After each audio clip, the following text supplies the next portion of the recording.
నువ్వెవడో వేయడానికి, వాళ్ళు కదా వేయాల్సిందండి. ఇప్పుడు జార్ఖండ్ లో కూడా జరుగుతుంది అదే, జేపీఎస్సీకి సంబంధించి జరుగుతున్న యాజిటేషన్ సరిగ్గా జరగలేదు అని చెప్పేదానికి ఎవడు జడ్జిమెంట్ ఇవ్వలేడు కోర్టు కూడా. ఇప్పుడు దీంట్లో కూడా సరిగ్గా జరగలేదు అని చెప్పడానికి ఆధారాలు చూపించాలి అక్కడ. వీళ్ళు ఆధారాల్ని దాచేశారు, వీళ్ళకి అది కలెక్ట్ చేయడం సాధ్యం కావటం లేదు.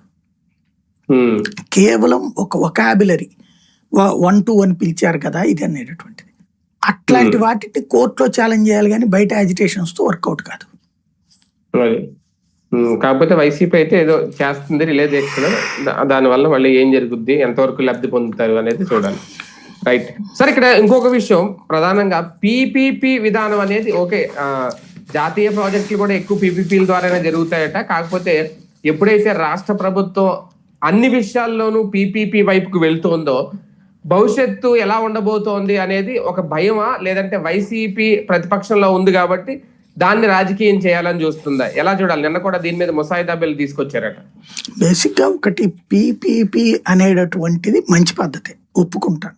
ఎందుకంటే ఇప్పుడు ఒక రైల్వే స్టేషన్ నిర్వహణ, రైల్వే స్టేషన్ కట్టించేది కేంద్ర ప్రభుత్వం, నిర్వహణ ప్రైవేట్ వాళ్ళకి ఇస్తారు. ఏది శానిటేషన్ ఏంటి, లేకపోతే టికెట్ వెండింగ్ మిషన్స్ ఏంటి, ఇట్లాంటి లాజిస్టిక్స్, అది తప్పు లేదు. అలాంటి పీపీపీ అనేది ఆమోదయోగ్యం. కానీ